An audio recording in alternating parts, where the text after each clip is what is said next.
ئەم کاتەوە هەموو کاتێکتان باش بینەرانی بەڕێز لە پرسی بەهێز پێتان دەگەمەوە. ڕاستیدا لەم هاوکێشە گەرم و ناهاوسەنگەی کە لە سەر ئاستی ئیقلیم و جیهان هەیە، خۆ پاراستن یان گرتنەبەری سیاسەتێکی هاوسەنگ زۆر گرنگە و کارێکی قورسیشە. ئایا هەرێمی کوردستان لە نێو هاوکێشە گەرمەکانی ئیقلیمی و جیهانیدا دەتوانێت سیاسەتێکی هاوسەنگ پیادە بکە و هەر دەشبێ ئەو سیاسەتە پیادە بکە لە کاتێکدا کە هەرێمی کوردستان لە چوارچێوەی دەوڵەتی عێراقدایە و ناتوانێت سیاسەتی دەرەوەی خۆی بە سربەخۆیانە بکە. هەندێکیش دەڵێن نەخێر هەرێمی کوردستان بەو تایبەتمەندی کە هەیەی دەتوانێت سربەخۆیانە سیاست بکە و هاوسەنگی لە نێوان وڵاتان لە سەرئاستی ئیقلیمی و جیهانیش بێنێتە ئاراوە. گفتوگۆ لەسەر داڕشتنی سیاسەتێک دەکەین، سیاسەتی هاوسەنگ لە کوردستان لە هاوکێشەی ئیقلیمی و جیهانیەکان بە میواندارەتی هەریەک لە بەڕێزان بارام مەجیدخان توێژەر. زۆر بەخێربی، هەروەها ئەنوەر حسێن نووسەر و ڕۆژنامەنووس بەڕێزشتان بەخێر بێن. کاک بارانبار لە بەڕێستانەوە دەست پێ بکەین. ئێمە چەند نمونەیەک لە بەردەستمان هەیە لە نمونەی وڵاتانی وەکو عمان، سەڵتەنی عمان یان وڵاتێکی وەکو سویسرا دەڵێن توانیوانە هاوسەنگی ڕابگرن لە هەموو ئەو معادلات و هاوکێشە جیهانیانەی و ئیقلیمیانەی کە هەن. جەنابشت دەتوانی باشتر بۆمان ڕوون بکەیتەوە لە نێوان دوو دەستەواژەی هاوسەنگی ڕاگرتن لەگەڵ بێلایەن بووندا جیاوازیشی زۆری هەیە. لەم دۆخەی ئێستای جیهاندا دەتوانرێت وڵاتان سیاسەتێکی هاوسەنگی وا پیادە بکەن کە نەکەونە و کێشوململانەیە لە نێوان وڵاتانی تردا دروستە بن؟ بڵێ، پرسیارەکەی جەنابەت زۆر گشتگیرە، ینی پرسیارێکی گشتگیر و فراوانە بۆ جوابی ئەو بابەتە بینەوە. ئێمە ئەگەر مەبەست لە بابەتی هاوسەنگی باڵانس ئۆف پاوەر بێ، ینی ڕاگررتنی تەوازوناتی نێودەوڵەتی، ئەم شتە ئیشی لەسەر ئەکرێ، ینی فاکتێکی بەهێزە لە بەڕێوەبردننی سیاسی نێودەوڵەتیە لە دنیا. ئێمە لە سیاسی عالەمیشا لە بەردەم دوو سکوڵی گەورەیان، دوو مەدرسەی گەورەین، مەدرسەی ڕیالیستەکانن و مەدرسەی لیبرالەکانن بۆ ئیدارەدانی چه نزومی منطقەی، یان چه سیستەمی بەڕێوەبردننی منطقەی و ناوچەی، چه سیستەمی عالەمی. ئەمە مناقەشاتی ئەکادمی وردی لەسەر ئەم بابەتانە ئەخرێتە ڕوو. ئەوەی کە هەیە سکۆڵی ڕیالیزم کە زیاتر کۆماریەکان لە ئەمریکا ئێستائیشی لەسەرەکەن، ئەم سکۆڵە زیاتر بازە پاوەرەکە، زیاتر بازە هێزەکە بۆ یەکلاکردنەوەی منازعات و کێشە نێودەوڵەتیەکان. لە هەمان کاتە بەرژەوەندی وڵاتان ئەخاتە ڕوو، بەرژەوەندی وڵاتە گەورەکانی دنیا و پاراستنی ئەو مەسلحەتانەیە لە پێناو دروستکردنی ئەمنیەت و سکیۆریتی بۆ سیستەمی عالەمی. بەڵام بە مقابل ئەمە ئەم با بڵێن پاوەریستانە، ئەم هێزخوازانە لە سیاسەتی عالەمیە، سیاسەتی لیبرالەکان هەن، یا بە واتایەکتر سیاسەتی نیۆلیبرالەکان هەن بۆ بەڕێوەبردننی عالەم. ئەمانە زیاتر فۆکۆسیان لەسەر مەسایلی حقوقی ئینسانیش هەیە، لەسەر مەسایلی ژینگە پارێزی هەیە لە عالەمە، لەسەر تەوازوناتی سیاسی، ینی ئەو کاراکتەرانی کە دەوڵەت نین لە عالەمە ئەوانش دەتوانن چه تەسیر و ڕۆڵ و کاریگەریەکیان هەبێت لە سیاسەتی عالەمی و لە سیاسەتی منطقەیە. باشە، بۆ کوردستان کە کوردستان هێشتا دەوڵەت نییە، ڕاستە پێگەیەکی هەستیار و گرنگی هەیە، بەڵام یەکێک نیە لە دەوڵەتە بەهێزەکان کە خۆی بخاتە نێو ململانیەکانەوە، هەم بتوانێت فاکت دروستکە و هەمیش کاریگەری لەسەر ڕووداوەکان هەبێ. پێدوانیە بۆ کوردستان باشترە بە جۆرێک هاوسەنگی پارێزێ وای لێنێت هەر بەردێک لە ناوچەکە بکەوێتە خوار و بەرسەری کورد بکەین. ئێمە کە لە بازە کوردستانەکەین کە بازە هاوسەنگی هێزەکەین، مەبەستمە هەر وڵاتە گەورەکانی دنیا نییە. تەجەموعاتی بچووکیش، کیاناتی سیاسی بچووکیش ئەتوانن لەو گەمەیە بەشدار بن کە گەمەی پاراستنی هاوسەنگیە. من بە قەنەعاتی خۆم کوردستانی خۆمان متەئسیرە بە سێ فاکتی زۆر سەرەکی کە بە تایبەتی لەم قەیرانانەی کە ئێستا لە ئارایە، ئەم سێ فاکتە کاریگەری ڕاستەوخۆیان بەسەر بەڕێوەبردننی ئەدای سیاسی ئەم هەرێمەوە هەیە. یەکەمیان بابەتی عێراقە. بابەتی عێراق پەیوەندی ئێمە لەگەڵ بەغدا ئەو گۆڕانکاریانەی کە بەسەری هاتووە تا ئەم نقطەیە کە ئێمە لێی وەستاوین ئێمە لە محەڵەیەکین کە بێ عێراق وەکو سیادە و سەروەری خۆمان سیر بکەین. مەسلەی ئێران دراوسەی هەرێمی کوردستانە، مەسلەی نایتپۆرینگ، مەسلەی سیاسەتی حوسنی دراوسەتی، ئەمە فاکتێکی جوگرافیە وەکو تورکیا کە ئێمە ناتوانین خۆمان لەم فاکتە لا بدەین. سێمینی مەسلەی هاوپەیمانانە بە ئەمریکایشەوە، ئەمانە هاوپەیمانی ئەمن. هەر ئاراستەیەکی سیاسی لە کوردستان، هەر جوڵەیەکی سیاسی لە کوردستان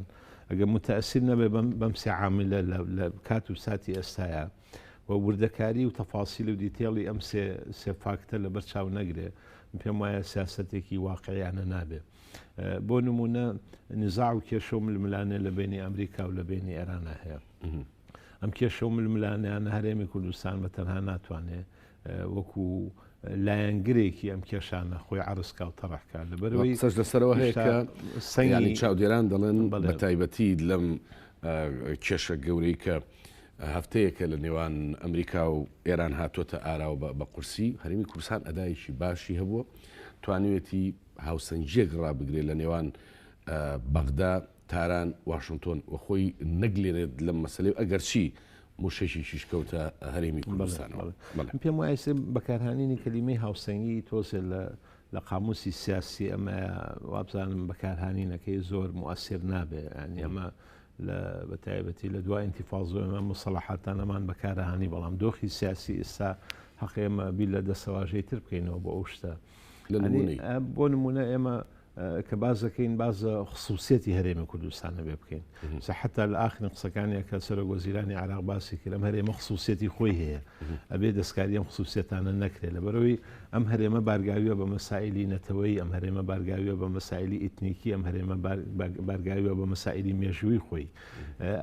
ئەگی ناوەکو ڕاگررتنی باڵانس و تەوازوناتی هێز ئێمە ئەو سەنگە سیاسیە بەهێزەمان نییە، نەبتوانین ئەدای سیاسەتی ئێرانی لە مەنتیقەکە بگۆڕین، نە ئەدای سیاسەتی ئەمریکیەکان لە مەنتیقەکە بگۆڕین. ئێمە توانین فەهمێکی کوردی لە بابەتەکە عرض بکەین، بەڵام چه وڵاتە زلهێزەکانی دنیاش ئەبێ خصوصیەتەکانی ئەم هەرێمە لە بەرچاو بگرن کە وەکو ئاماژەم پێدا ئێمە ئێران دراوسێمانە بەغایش سیادەی ئێمە، ینی هەندێک سیاست هەیە لە دۆخی ئێستاە ئێمە هەرێمی کوردستان بە تەنها ناتوانێت بڕیاری لەسەر ئاسمانی عراق بدا، ناتوانێت بڕیار لەسەر جێشی عراقی بدا، ناتوانێت بڕیار لەسەر مەسلەی شەڕ و ئاشتی بدات. ئەمانە هەمووی ئەو چەمکانن کە چەمکی سیادی لە عێراق زۆر ئێمە لەو چوارچێوە لە قاڵی عێراق خۆمانە بینینەوە. باشە کاک ئەنوەرحسەن لای بەڕێستان، یعنی هەرێمی کوردستان بۆ ئایندەشی بۆ ئەوی بمێنێتەوە بگاتە پێگەیکی بەهێز لە پاشە ڕۆژدا، خۆی لە چی لابدا بۆ ئەوەی ئەم هاوسەنجیە بپارێزێ لە کاتێکیدا وەکو کاک بارامەجید خان وتی خۆی ینی لەژێر کاریگەری گەورەی هەم ئیقلیمی و هەم نێودەوڵەتیدا هەیە. بۆ نمونە دەڵێن کوردستان زۆر خۆی نەخاتە بەرچاو لە مەسایلی ئەنەرژی بە تایبەتی مەسلەی پەترۆڵ دەرهێنان، واتە پارە نەبێ بە وڵاتێک کە چاوی لەسەر بێ و دەوڵەمەند بێت لە مەسەری پارە و داهاتە. دووهەم پاوەرەکەیەتی کە هێزی ئەوەندە زۆر نەکات کە تەکلیفی لێ بکرێت مشارەکە یان سەنگەربەندی بکە لەگەڵ وڵاتانی ئیقلیمی یان نێودەوڵەتی لە دژی وڵاتی تر. خۆی لە چی لابدا هەرێمی کوردستان باشە بۆ ئەوەی بتوانێت بەردەوام بێت لەسەر پاراستنی هاوسەنجی؟ زۆر سپاس. لە ڕاستیە پێم وایە ئەوەی کە زۆرتر خۆی بگونجێنێ لەگەڵ ئەو هەلوو مەرجە ناوچەی و نێودەوڵەتی کە جەنابشت و کاک بارامیش باسییان کرد زۆر دروستە. خۆی لە ڕاستیە هەرێمی کوردستان لە دوای 1990ەوە بۆتە دیفاکتۆ لە منتقەکەیە و ئەم دیفاکتۆی لەژێر لەلایەکەوە لەژێر هەژمون و هەیمەنەی وڵاتی یەکگرتووەکانی ئەمریکا و وڵاتانی یەکێتی ئەوروپا توانیوێتی تا ڕادەیەکی باش خۆی ڕاگرێ و ئەوان هەتا ئێستاش بە نظری من دەستێکیان پێوەیەتی وایانەوێ بیپارێزن ڕەخمی ئەوەی ئەکرا مەسەلەن ئەو خاڵە نێگەتیفانەی ئەوان لەسەر هەرێمی کوردستان هەیەە باشتر بێ. مەسەن لە چەند ساڵی ڕابردوودا ئەوان فۆکەسیان لەسەر هەندێک خاڵی نێگەتیفی هەرێمی کوردستان بووە کە پێیان وایە نابوو ببێ. مەسەلەن داخستنی پەرلەمانی کوردستان کەوان پێیان وایە ئەوانەڵەن ئێمە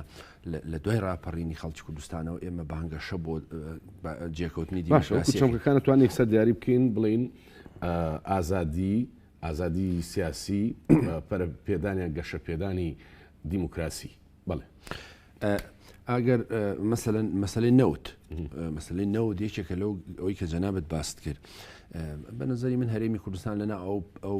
پاوەرە منتقەیانیەکە هەیە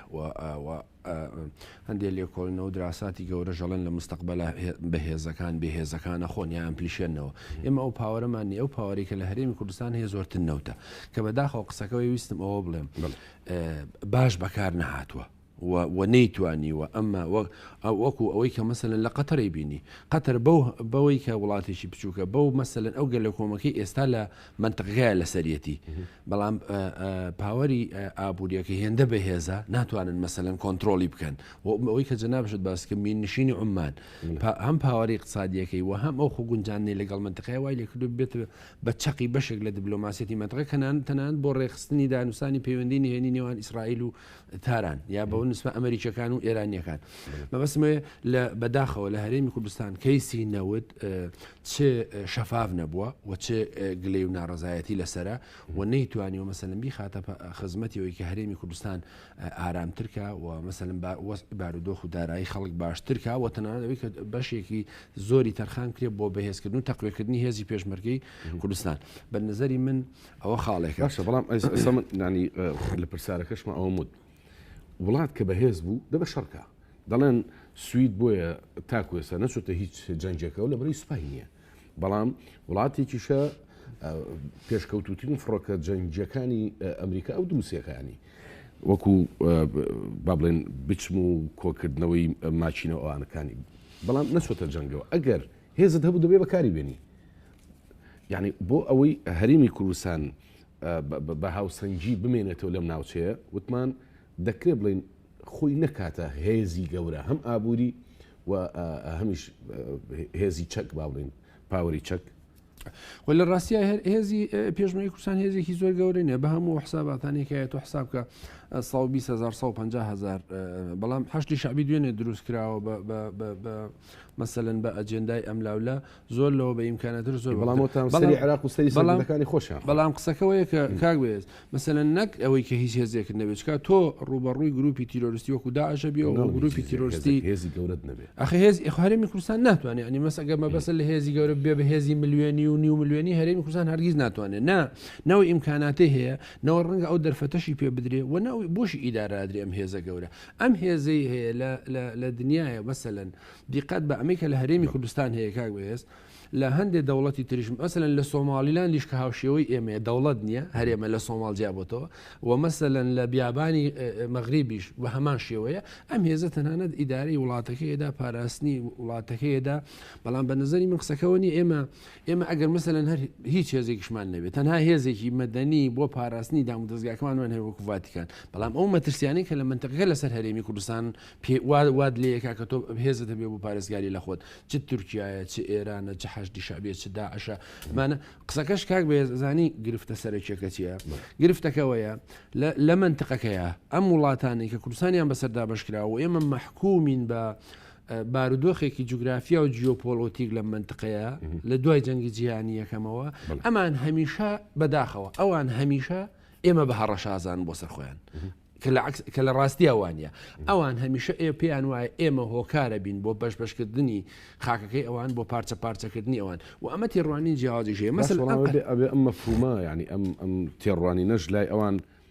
بەکردەوە بە سیاسەتی هاوسەنگ بسەلمێنرێ یعنی من بۆی هەردوو بەڕاستیشتان بەشدار بوون ئەم پرسیارە بە هەردوو بەڕاستان دەڵێن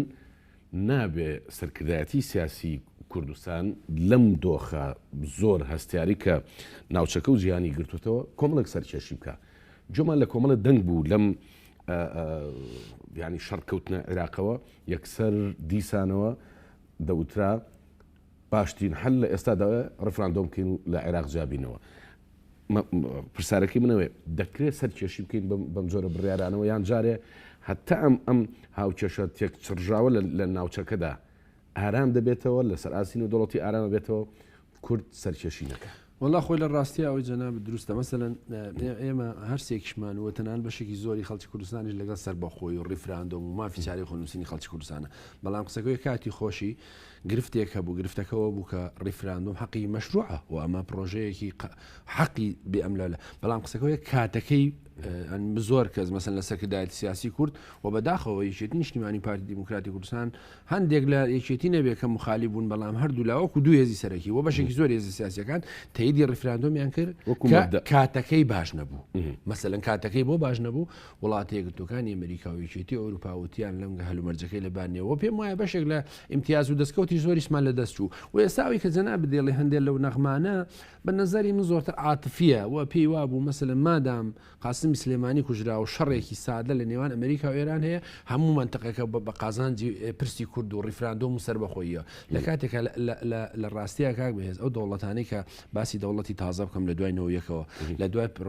ڕوخانی دیواری بەرلین گلاسنۆس و پرۆتریستیکاکەی یەکێتی سۆڤێتەوە دروست بوون هەلومەرجێکی مەوزوعی نێودەوڵەتی هاتە پێشەوە مەسەلەن 15 دەوڵەت لە یەکێتی سۆڤێت جیابێتەوە ئەلیتریا لە ئەسیوپیا جیابێتەوە تەیموری خۆرهەڵات جیابێتەوە هەلومەرجێکی مەوزوعی بابەتی گرنگ هات بۆ پێشەوە وای کرد بە دەخالەتی ئەو وڵاتانە مەسەن ئەو هەموو وڵاتە لە یوگسلافیا بێتە پێشەوە چکۆسلۆڤاکیا دابش بێ بە نەزەری من ئەوەی کە دەوڵەتی کوردیا ئەوەی کە تۆی گەرمکردنەوەی ڕیفراندۆم لەم کاتەیە پێم وایە تێگەشتێکی زۆر واقعی نییە بۆ هەلومەرجەکە و زروفە مەوزوعی بابەتێکی نەخوێندوێتەوە و هیچ مەسەلەن ئیشارەیەک و وەسیز مەسجێکیش نەبوو لەلایەن کۆمەلگای نێودەوڵەتیەوە بۆ ئەوە و ئەگەر بە نەزەری من هەندێک جار کاک بەهێز بۆ ئەسلی مەوزوعی ناونیشانی بابەت هەندێک جار سەرکردایەتی سیاسی کورد مەسجەکان و دانووسانەکان و مەسەلەن هاوکێشە سیاسی ناوچەی نێودەوڵەتەکان باش ناخوێنێتەوە زۆر عاتفی بیرەکاتەوە و مەسەلەن وەکو تەنانەت نەیتوانی وەکو میرنشینی عمانیش بیرکاتەوە لە هەندێک مۆزعی کە میرنشینێکی زۆر بچووکە بە نەزەری من سەر ڕای هەموو ئەوانە کاک بەهێز بۆ خۆشتان ئەزان بارامیش زانێ ئێمە لە ماوەی ڕابردوودا خطابێکی یەکگرتووی وازەحمان نەبووە ڕوو ئەو بۆ مەترسیانە ڕوو بە استراتیژێکی یەکگرتو خطابەکەمان یەکگرتو نەبوو بە تایبەتی باسی دوێزەکەکەم ئەو خطابەکە یەکگرتو نەبووە و مەسەلەن نەیتوانیەوە کۆنتترۆلی ئەو کێشە و گرفتانی ناخۆی هەرێمی کوردستان بکە و هەر ئەمەشە جاری وایە ئێمە مەحکومین بەوەی کە ئێمە ئەوەی کە ئەو هاوسەنگی کە ڕامانگرتو ئاوایە بەشێکی لەگەڵ تورکایە بەشێکی ئێرانە کە لە کاتێکە بە نظری من هیچ کام لە دووڵاتە تا ئێستا وەکو دۆست حساب بۆ ئێمە ناکەنەوەی کەوتم ئێمە گوایە مەترسین لەسەر کە لە کاتێکە مەسەلەن ئێمە ئەوان مەحکومن بەوەی کە هەر کام لە وڵاتانە بەشێک لە خاچ کوردستانیان داگیر کردووە و ئێمە مەحکومین بۆی کە دۆستی کوردەکانمان بین لە تورکیا لە سووریا لە ئێران ئەوان زۆر باش ناخێن کاک بەرامەجی خات دیسان دێمەوە سەر ئەوە ینی پێم وایە سەرکردایەتی سیاسی کورد لە نێو ڕووداوە گرنگەکانی جیهانە ئەژی بەڵام زۆر قوڵ نییە تیاندا ینی لە شێوازی کات بە تایبەتی بۆیە سیاسەتی گرتنەبەری سیاسەتی هاوسەنگ زۆر گرنگە بۆ نمونە لە کاتێکدا ئێمە ڕیفراندۆمان کرد کە ئەمریکا و ئێران بۆ خۆیان ساغ نەبوو بوونەوەشتا لەسەر شێوازی ئەو عێراقی کە دەیانوێت چۆنی لێ بکەن ئێمە ئەمانویست فاکتێک دروستکەین و بڕیارێک لە مەسەلەی عێراق بدەین پێشتر کورد هێشتا بەتەواتی خۆی باش نەناسی بوو دەیانوت ئەگەر ئێران یەک تەداخل لە هەرێمی کوردستانە بکە ئێمەش لە کرماشانێکین دەست بۆ کەرکووک بەرن دەست بۆ ئامەد و دیار بەکرەوەین دەست بۆ لە ئێستادا پێ دوایە دەبێت لەو جۆرە خطابانە دوور بکەوێتەوە کورد باشترین حل ئەوەیە ناڵم دەستگرێ بە کڵاوەکی خۆی و بانی با بەڵام دەستگرتن بە کڵاوەکی خۆشیەوە ئەو پەڕی ینی زۆر مهمە لەم کاتێکە وڵاتانی گەوری جیهان کڵاوەکانیان بە ئەیبا من پێم وایە باسی ڕووداوەکان لە لەحزەی معەنە بکەن لە ئێستایا بیکەن بابەتی عادەتەن حکوومەتەکان دوو نوع پلانیان هەیە پلانی ئاشکرایان هەیە پلانی نهێنیان هەیە بێمە ڕەخنەکەەوە بێک ئێمە پلانی نهێنیمان نەبووە بابەتی ڕیفراندۆم پرسیارە دروستەکە بۆ ئێستا ئەوەیە کە ئێمە توانین جارێکتر مەلەفی ڕیفراندۆم وەکو کارتی سیاسی بەکاربێنینەوە ئەمە پرسیارە دروستەکەی لەسەر ئەو مەلەفە لە کاتی تێکچوونی هەر نوع خەیران و هەر بارودۆخێکی نەخوازراو لە عێراق هەر بارودۆخێکە عێراق بەرەو ئەوە بەرێکە هەرس بێن ئێمە ئەم کارتە توانین جارێکتر بەکاری بێنینەوە لەبەرەوەی ئەم کارتە لە خەڵکی کوردستان زۆرینەی خەڵکی کوردستان ئیشی لەسەرەوە کردووە وەکرێ وەرەخە وەکو وەرەخەیەکی سیاسی بجوڵێتەوە ئەمە مۆزوعێکترە بەڵام پێم وایە پلانە نهێنیەکەی ئێمە لەسەر خەزەی مەناتقی ئەوەی کە پێڵە متەنازع و بە ئەوەی کە بە کوردی خۆمان قسە بکەین ناوچە کوردستانیە داگیر کراوەکان یعنی بە دەخ بڵین ئێمە حەقا خیادەی کوردی بیل لەوە بکاتەوە جیاواز هەموو اختلافاتمان لەسەر وردەکاری و دیتێڵی بێمەعنا یعنی کە ئیسێ بەشێ بوو لە ڕابردووی من پێم وایە لە ئۆکتۆبەری تازەوە لە عێراقا ئەمە حەقا و شتانە بەجێ بێڵێن یعنی ئیسەکەوتونەتە دۆخێکی سیاسی تازە حەقا پلانێکە بێت لە هەموو حاڵەتەکە ئێمە بتوانین کورد توانای ئێوە هەیە جارێکتر بتوانێت دەست بگرێتەوە بەسەر و مەنتیقانەی کە لە دەستی داوە من پێم وایە ئەگەرێکی دوور نییە لە هەموو حاڵەتێکە بە کورد بخۆی بۆ ئەو بابەتە ئامادە بکە بەڵام سیاست دەولێک ئەمە بەکێکرێ بڵێ با من عرض بکەم ئەمە بەکێکرێ ئێمە بە دەوڵەتی بەهێزەکرێ ئەمە لەبەردەم مۆزوعەکان زۆر تێکەڵ نەبێ عێراقی ئێستا پێشەوەی ئەم کێشە و قەیرانانەی نێوان ئەمریکا و ئێران ئاوا چڕ بێتەوە بێتە ساڕۆک موشک بارانکردن یەکتر لە عێراق قەزەیەکی تر هەبوو قەزیەکە باز لەسەر دەوڵەت بوو لەسەر سیادی دەوڵەت بوو لەسەر نوعی کیانی سیاسی بوو لە عێراقا لەسەر بێزاری خەڵک بوو لە ئەحزاب و تەیاراتی سیاسی لەسەر فۆکۆسی خەڵکی عێراق شعبی عێراقی لەسەر گەڕانەوە بۆ خود بوو گەڕانەوە حتا لادانی ئەم سیستەمە لە سیاست بوو ئێمە بەرامبەر دوو نوع لە مۆدێلی دەوڵەت لە عێراق و بە هەرێمی کوردستانیشەوە سایونەتەوە ئەم مۆدێلە لە حکوومەتکردن و حکومڕانیکردن لە عێراقا نمونەی حکوومەتی دەوڵەتی شکست خواردووە نمونەی حکوومەتی خوڵە دیپ ستیتی پێڵێن یعنی حکوومەتە خوڵەکان بە زەحمەت کە دیموکراتێتیانە عریقا نظامی انتخابیتیانە عریقا نظامی اقتصادیتیانە ڕێگۆڕیشە هەیە ئەوەی کە ئێمە لە سەر ئاسی کوردستانیش و لە عێراق شای بینین بەداخەوە ئاین لەسەر هەردوو ئاسەکەی بینین نمونەی دەوڵەتی شکست خواردووێمە بینین ئەم دەوڵەتانە ناتوان بڕیاری بەهێز بدەن ناتوان بڕیاری بەهێز بدەن بۆ لەبەرەوەی مەبادی سیستەمی دیموکراتی بە شێوەیەکی باش لە ناو مؤسساتە جێگیری نەکردنی هەر دیموکراسی بەکاتی سەرکردایەتی سیاسی کورد بە تایبەتی لە قۆناغی داهاتوو لەانی کەم تا ڕەنگە 10 ساڵی داهاتوو سەرکێشینەکە ئەمەیە مەسەلەکە کە دەوڵەتی گەورەی لە نمونەی تورکیان ینی خسۆتە نێو جێژاوکەوە لە مەسەلەی سووریا ئەمریکا دژی تورکیا بوو رووسیا پشتیوانیە کرد بەڵام لە مەسەلەی لیبیا ئەمریکا تورکیا ئەنێرێ بۆ لیبیا رووسیا دژی ئێوەستێتەوە یعنی گەمەکان ئەوە نەقورسن بە دەوڵەتیشی خاوەن مێژوی ئیمپراتۆریەتی و تورکیا بگلێت و بکەوێتە پاخلەکەوە کورد نابێ سەرکێشی ئێمە لە دوای ڕووداوەکانی ئۆکتۆبەر چه ئۆکتۆبەر گیرانی کەرکووک چه ئەوەی ئۆکتۆبەری بەغداد هەردوو ئۆکتۆبەر استراتیژی کوردی استراتیژێکی خەفەیە ینی خەفە کراوە چ لە ڕووی اقتصادی چ لە ڕووی سیاسی چ لە ڕووی زۆنی جوگرافی هەرسێ لە هەرسێ بوارەکە سیاسەتی کوردی تا حدێکی زۆر خەفە کراوە ئەمە پەیوەندی بۆ نییە قیادی سیاسی بیل لە چێکاتەوە بیل لە چی ناکاتەوە ئێمە مەسلەی نەوت کە وەکو برای بەڕێزم کاک ئەنوەر باسی کرد ئەم مەلەفە هەورازی نووشێوی زۆری بەخۆی بینیم بەڵام لە کۆتاییە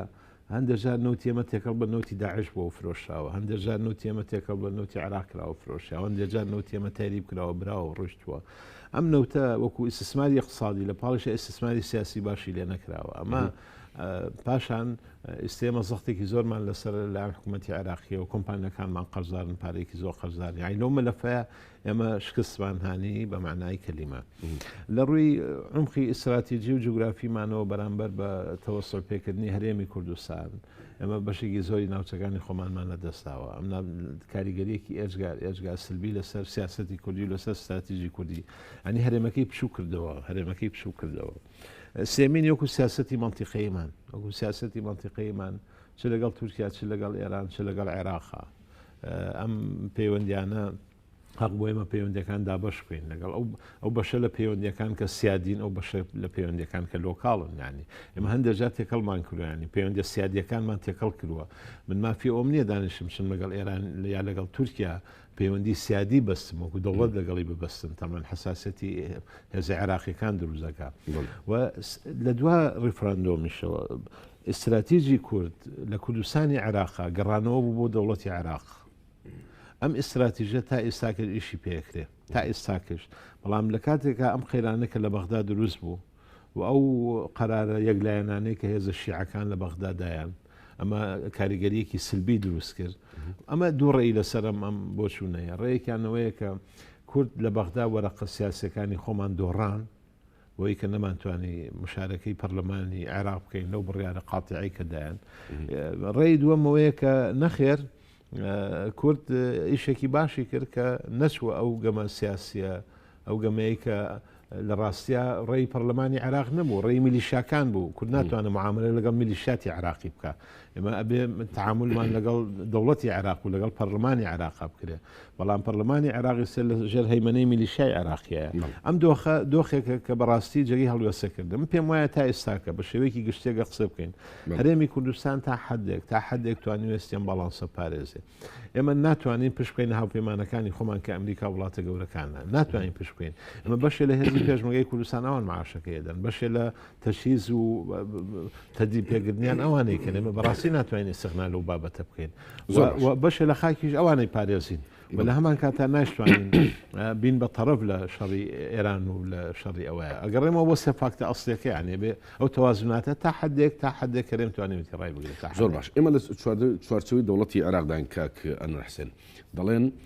یان لە پێشێکی بەرنامەکە شاوتم ناکرێت لە بڕیارە سیادەکان لە عێراق جابینەوە بەڵام ئێستا کاک بارامیش ئاماژەی پێکرد کە گرنگە کورد ڕێگەیەکی سیاسی جیاواز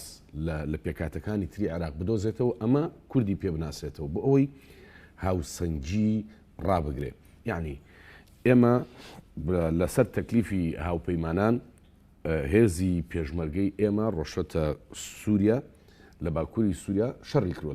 لە ڕۆژاوە دژی داعش بەڵام ئەمە ئەو هێزە بوو کە متتەفقون عەلەی هەموو وڵاتانی دنیا متتەفق بوون لەسەری کە ئەمانە دژایەتی بکرێن بەڵام بینیمانە حەشتی شعبی لە عێراقەوە ڕۆشتووە هەر بە هەمان شێوە بۆ سووریا لەگەڵ هێزێک شەڕی کردووە کە هێزەکە بە مانای کەلیمە نەچۆتە چوارچەوەی داعشەوە بەڵکو ئەمانە بۆ شەڕی باوڵین مەزهبی براون کورد دەتوانێت لە شەڕێکی تری لەم ناوچێدا ئەگەر تەکلیفیشی لێ بکرێت دەتوانێت ڕێگای سێهەم بۆ خۆی بدۆزێتەوە یعنی نە لەگەڵ ئەم لام و نە لەگەڵ ئەو لام بە شێوازی شەڕێک و پێک دەتوانێت باڵانس ڕاگرێت لە ڕاستیە ئەوەی کە کاکبارانی جواسکرەوەی کە جەنابیشی دێڵی ئێمە لە عێراق ڕاستە محکومین بەوەی ئێمە لەگەڵەوە بووین ئێمە خۆ ئێمە هەموو بەشێکی زۆری دنیا وتەنانە لە دوای 2023 مەسە محەممەد قەزافی وتیەکە لە ئیشتیباکانی ئەوە بوو کە ئێوە تانتوانی دەوڵەت دروستکەن چنەوە یەک 2023 ئێمە خۆمان هاتین مەسەرن خۆمان کرد بە بەشێک لە پرۆسی سیاسی بنیادنانەوەی عێراق وتمان هەلومەرجێکی تازە دوای 90 ساڵ حکمی کەمینەی سنی و بەعس ئەتوانین ڕۆڵمان هەبێت لە دروستکردنەوەی عێراق هەنگاویشمانە مەسەلەن چ جەنابی مام جەلال و چ پارتی دیموکراتی کوردستان و چ هێزەکانی تر و ولا چ لە ئەنجومەنی حکوم ئێمە ڕۆڵێکی ئیجابیمان بوو و داوای نەپارچە پارچەکردنی عێراقمان کرد و داوای حکومێکی دیموکراسی تازەی وەگیە کە ئەوەی کە جەناب دێڵی بەرژۆندەکانی خەڵکی کوردستان لەبەرچاو بگرێت ئەوە بۆ مدەتێک ڕۆشت بەڵام لەگەڵ پاشەکشەی هێزەکانی ئەمریکا و لەگەڵ دەخالەتی زۆرتری تورکیا و کۆماری ئیسلامی ئێران لە عێراق هەتا ئەهات کوردیان پەراوێزەخر و هەتا ئەهات فشاری زۆرتری ئەخەنە سەر و هەتا ئەهات مەسەلەن هەوڵیانەدا پەراوێزی بخەن و تەنانەت ئەو پرەنسیپەی کە لە 2023 مە لە سەیر ڕێکەوتین عێراق ئەبێ بە تەوافق بێ نەک بە ئەکسەریەت و ئەقەلیەت چووکە لە ئێستاە شیعە ئەکسەریەتەوە لە هەر بڕیارێکە ئەتوانێت سونیەکان و کوردەکان بە شکلە ئاراسەکە بەداخەوە ئەوان مەسەلەن پابەند نەبوون بۆ پرەنسیپەوە لە زۆر شتاکە پێیانوە بە قازانجی خۆیان بوو حسابی ئەکسەریەتیان نەکرد لەگەڵ کورد و سونە و بۆ خۆشتان بینتان چیان باش ئەو جاویستم ئەو قسێ بکەم مەسەلەن ئەوەی کە کورد مەسەلەی زۆرینەوەکردنی لە عێراقا پێت باشە ئەوەی کاک باران بەدوو ئەگەر هێنایەوە پێت باشە لەو بڕیارانەی کە کورد نایەوە تی بچێ بایکۆتی دانیشتەکانی پەرلەمان یا حکوومەت یا بایکۆتی برارە سیاسەکان بکە یان نەخێر بچێتە نێو پرۆسەکەوە بەڵام بابی دۆڕێنێ لە ڕاستیە قسەکەوەیە کە لە چەند ساڵەیە توانین بڵێن هەندێک مۆزوعی گرنگ هاتوتە پێشەوە چ ئەو مۆزوعی ڕفراندۆم و ئەم مۆزوعی شەڕی تازەی نێوان تاران و واشنگتۆن مەسەرەن لەوەی تاران و واشنگتۆن کاک بەهێز ینی ڕەنگە سنیەکانیش بەقەدەر کورد ساغ نەبوونەوە کە وتیان نەچوونە ناو دەنگدانەوە وتیان ئێمە بەشێک نین لەوە ئەوەی کە پێشەوەش باسمان کرێت ئەوەی کە توش باسیەکە لەو ساروخانەیە نێردێ بە هەولێر ئەوە مەسجێکە کاتوە مادام لەگەڵمان نین مەسەن کۆماری ئیسلامی ئێرانی ژەبێت درکی هەلومەرجی ئێمە بکە مەسەن خۆ ناکرێمە ئەمریکا و ناتۆ 12 دەوڵەت کە لە هەرێمی کوردستان و لە منتەقەکان و پارێزگاریان لە ئێمە کرد و دەوڵەتی زلێزی گەورن ئێمە مەسەلەن ببین بە دوژمنی ئەوانیش و من پێم وایە ئەگە مەسەلەن ئێمە تێیدی ئێرانیشمان کرد ئەمریکا ساروخی تێ ناگرینە بێ مەسەلەن ئەوانیش ئەو هەلومەرجون هینە ئێمە لەبەر چاو بگرن نەگەوەی ئەویان پیان وا بێ چیان بوێت چیان پێخۆش بێ ئێمە جێبەجێکن و ناشیکن و نابێ هەرێمی کوردستان حکوومەت هەرێمی کوردستان ئەوە بکە ئەوەی جەنابێت بە نظری من ئەگەر سەرکردایەتی سیاسی کورد خطابەکەی موحد بێ باشتر لەو قەیرانە نەدێتە دەرەوە مەسەلەن تۆ دیقەت بە لە پرسی سەر و کۆمارە مەسەلەن سەرکردایەتی سیاسی کورد موحد نەبوو و تەنانەت هێزی دەرەشی دەخاڵەتیانە کرد بۆی فلان کاندید دەرچێت بەڵام لە واقعدا لەبەرەوەی حەقی مەشروعی مەسەلەن ئەم کاندیدەی ئێمە بوو بە نەتیجە سەرکەوت قسەکەوەیە کە ئێمە چۆن نەبێ مەسەلەن لە پرسی سەر و کۆمارە کە حەقی مەشروعی مەسەلەن هێزێکی سیاسی وەکی شێتی نیشتیمانی کوردستانە گرفتی بۆ دروست کرێ بۆچیە بێ مەسەلەن ئێران و ئەمریکا و فەڕەنسا و بەریتانیا بێن حەلی ئەم مۆزوع بکەن مەسەلەن کە تۆ جێگری سەرۆکی پەرلەمان وەرگتۆ لایەکتر لە مەبەستمەوەیە گەخطابەکەی گرتو بێ باوەڕ کە چێت ئێران و چ تورکیا و چ وڵاتی یەکگرتوەکانی ئەمریکاش بە نەزەری ئەتیبار سەیرەکەن و حکوومەتی عێراقیش ناتوانێت ئەو فشارانە زۆر بکە ئەمە پرسیارێکی زۆر گرنگە کاک بارامەجی خان دەڵێن لە ڕابردوودا بەهۆی ئەوەی کە دوو جۆر گوتاری سیاسیان نوێنەرایەتی و نمایندەی سیاسی هەبووە لە هەرێمی کوردستاندا تەوازون بەمە ڕاگیراوە باڵانس بەمە ڕاگیراوە ئەمە درێژەی پێ بدرێ لە هەرێمی کوردستاندا باشە یان ئەوەی کە کاگەنوەر پێشنیازی دەکا یەک گوتاری یەکگرتووی کوردستانی هەبێ کەوتی ڕەشە و کەوتی سپیسپێ بە دڵنیاییەوە بەشی دووەمە بە دڵنیاییەوە دووگوتاری سیاسی بە تایبەتی بۆ ئێستا بۆ زروفی ئێستا ئێمە خۆناغمان بەجێڵان پێش باسمان کرد بە دڵنیاییەوە هەموو پەیوەندێک لەگە وڵاتانی دەوروبەر بە تایبەتی پەیوەندی ئەقلیمەکانمانە بێ منەظەمتر موسەساتی تر حکوومەتی هەرێم بە شێوەی ڕسمی بیکات ئەحزاب لە هەموو دنیای مافی خۆیانە هەند نوعی لە پەیوەندی خۆیان هەبێت لەگەڵ ئەحزابی سیاسی تر لەگەڵ دەوڵەتە نەخێر بەڵام واقعەکە لە کوردستانە واقع تا حدێکی زۆر کە سندوو هێزی سەرەکی لە کوردستان هەبووە پارتی بۆ یەکێتی بووە هەردوو لایەن نوێنەرایەتی خۆیان هەبووە ئەوەی خۆیان هەبووە بەڵامی سێ مەسە بارودۆخەکە گۆڕاوە مە خەناعەتی خۆم لە دوام قەیرانانەی ئەخیر هەموو هێزە سیاسەکان لە عێراقا هەموو وڵاتانی ناوچەکە نسبێ لە سەدمەی سیاسیان بەرکەوتوانی خەسارەتی سیاسیان هەبووە ئێمە هەرێمی کوردستان نوعی لە خەسارەی سیاسیمان هەبوو لەم بابەتەیە خەسارەتێکمان لە عێراقا نوعی خەسارەتمەند بوون پەیوەندی ئێمە لەگەڵ کۆماری ئیسلامی ئێرانە وەکو هەرێمی کوردستان بازەکەم بە هەموو پارتولایەنە سیاسەکانەوە جۆرێک لە متمانە جۆرێک لە دڵنیایی جۆرێک لە پەیوەندی باسرگانی جۆرێک لە پشتیوانی ئێران بە قەزای کوردی جۆرێک لە پاراستنی هەرێمی کوردستان بە مقابل و خەدەماتانێک کە هەرێمی کوردستان ماڵەکەی کوردستان ئەمەش نوعی لە سەدمەی بەرکەوتووە لەوە چه ئێرانەکانی گلەیە زڵنیان لە هەرێمی کوردستان هەبوو بەڵام قسەکەی کاگەنۆر زۆر تەواوە ئەگەر ئێمە ینی لایەنی ئێرانیشمان بگرتایە بە شێوەیەکی ڕسمی و بە ئەعلانیش ئەمریکان ساڕۆکیان تێ ناگرێت ئەویشە مۆزوعەکە بەڵام ئێمە پێویستە معالەژی ئەم شتانە بکەین ئەمە دۆخی کاتۆتە پێشەوە بە تایبەتی ئەو دڵنیاییە درایە خەڵکی ڕۆژهەڵاتی ناوەڕاست لە دوێنەوە تا ئەمڕۆکە کە سێبەری ڕەشی ئەو شەڕە لەسەر منتیقەکە دوور کەوتوتەوە تەمە لە دۆخی شەڕە تەوازونات تێگەچێ معادلات تێگەچێ هەموو شت نائاساییە حتا دۆخی سیاسی و ئەمنی نائاساییە بێتەوە بەڵام دۆخەکە بگەڕێتەوە دۆخی جارانی خۆی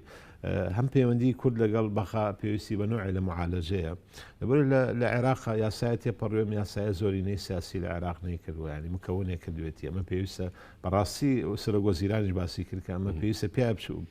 ئەبێ کورد و سنەیش مشارێک بن لە هەر نوع یەک لەو نوع بڕیارانەمە بڕیاری زۆر سیادی ناکرێن نەکرێت ئەبێ شتێکە من بۆیە بەنامەکەمان بەرەو کۆتایی ڕۆبووی قسەکان زۆر چڕکەینەوە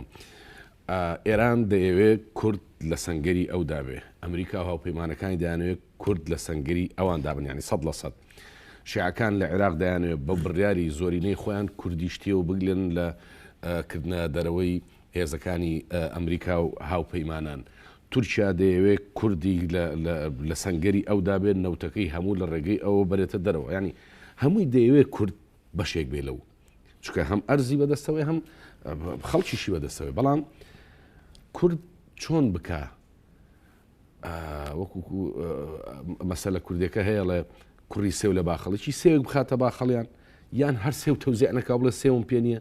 چۆن وا بکە سیاسەتێکی هاوسەنگ لە ناوچەکە و لە جیهاندا پیادە بکە و بە کورتی ئێمە هەرێمی کوردستانین تا حدی قوتێکی خۆمان هەیە قوتی اقتصادیمان هەیە قوتی حکومڕانی خۆمان هەیە حتا بۆ ماوەیەکی عێراقدا بڕێ نەتوانین ئێمە تا حدێکی زۆر خۆمان بەڕێوە بەرین بەڵام بە قەنەعاتی من ئێمە مستەقبەلی سیاسی قەوزەی کوردی ئەبێ چارەسەری هەموو کێشەکانی خۆی لە بەغداوە بکە نە لە تارانەکرێت نە لە ئەنقەرەکرێت نە لەگەڵ هاوپەیمانانەکرێت ململانە و سیراعە کە ئێران تورکیا عێراق ئەمریکا کەیانەیە کورد لەگەڵیان بێ لە ڕاستیە لەکوێ لەگەڵیان بین لەو ململانی سیاسی کە لە پەرلەمانی عێراق و لە سیستەمی سیاسی عێراقاکرێ کورد ئەجنداکانی خواستەکانی لە دەوڵەتی عێراقا دیارە لەوە کەمتر مەحرومە بێ لە هەموو شتێک و بێ سیاسەکانی کورد ڕەچاوی بەرژەوەندی باڵەکانی خەڵکی کوردستان بکەن ئەوەی بەرژەوەندی خەڵکی کوردستانی تایە بەبێ دوودڵی ئەوە جێبەجێ بکرێت. زۆر باش کاکە ئەنوەر حسێن سیاسەتی هاوسەنگی کوردستان لە هاوچەشە ئیقلیمی و جیهانێکانە لە ڕاستە ئێمە ڕەنگە باشترین ئەناسر بین لەم منطقەیە چ بۆ عێراق وەکو پرسی دیموکراسی مەسەلەن بەهێزترین پرسە لە منطقەکە ئێمە دەستمان پێوەگوتۆ بەکەم و کوردەکانیشەوە و مەسەلەن دەخلی فەر و مەسەلەن بێکێشە بوون تۆ دیقەت بە مەسەلەن تورکیا لەو وڵاتانی کە سنووریان هەیە لەگەڵی قوبوسە یۆنانە بولگاریای سووریا لەگەڵ یەک وڵات دۆز نییە باشترین دۆستی لە منطقەیە ئێمەین لەگەڵ ئەوەش ئەو پێی وایە بێ ئێمە شەڕی پاکەی بۆ بکەین کە مەسەلەن ئێمە مححکومین بەوەی کە ئێمە کوردین هەلە کوردی عێراق و کوردی تورکیا ئێمە ئێمە ناتوانین بەشێک بین لەم داواکاری تورکیا ئێمە لێرە گرفتێکشمانەوە کە ڕێکوتنێکی 50 ساڵی مامۆر کردو لەگەڵ تورکیا ئەو ڕێکوتنە شەفاف نییە مەسەل لە خزمەتی پرۆسەکە ئێمە نییە وەتەنان نیگارانی مەسەلەن وڵاتێک دوکانی ئەمریکاشی لەسەر مەسەلەن ئێراندی قەت بە لە وڵاتانی سنووری خۆی لەگەڵ یەک وڵات دۆز نییە ئێمە تا ئێستا بەس بچووکترین مەترسیمان لەسەر سنوورەکانی ئەو دروست نەکردو وە ڕێعاتی زۆریشمان کردووە قسەکەەوەی کە ئێمە بەڕاستی هاوسەنگی ئەو وڵاتانە زلێزانەمان ڕاگرتووە و احترامی سیادە و سەروەریمان ڕاگرتووە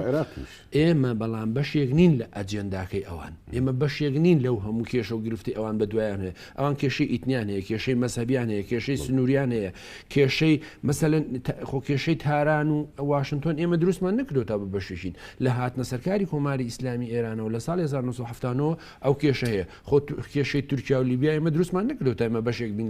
لە کێشەکە ئەم وڵاتانە هەردووچیان لە بەرەوەی ئیمپراتۆریەتی گەورە بوون خەون بەوە بینن کە هەموو خواستەکانی خۆیان هەژمونی خۆیان لە منطقە جێبەجێکەن بەبێ ئەوی ڕەچاوی بارودۆخی گەلانی وەکو گەلی کوردکەن بەڵام قسەکە ئەوەیە ئەگەر ئێمە ئێران و تورکیا ئەوەی کە چۆنا بدێڵی ڕایگرن و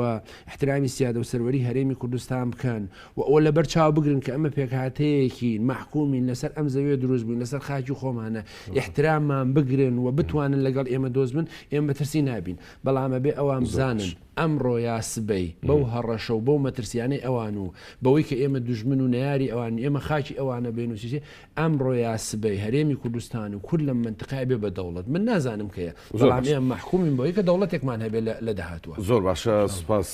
بۆ ئێوە ئێستا دەبێ هەرێمی کوردستان بیر لە داڕشتنی سیاسەتی هاوسەنگ بکاتەوە لە هاوچێشە ئیقلیمی و نێودەوڵەتیەکان لە بەرەوەی وە گوتمان هاوچێشەکان زۆر بە یەکدا چوون هاوسەنگی و لارسەنگی زۆری تێدا کورد دەبێ ژیرانە مامەڵە بکە ئەگەرنا ڕەنگە تێوە بگلێ وەکە تێوەشگلە ڕەنگە بە تەواوەتی بگلێ سوپاس بۆ میوانە بەڕێزەکانم باران مەجید خان توێژەر هەروەها ئەنوەر حسێن نووسەر و ڕۆژنامەنووس تا هەفتەی داهاتوو پرسێکی تری بەهێز شاد و کامەران بن.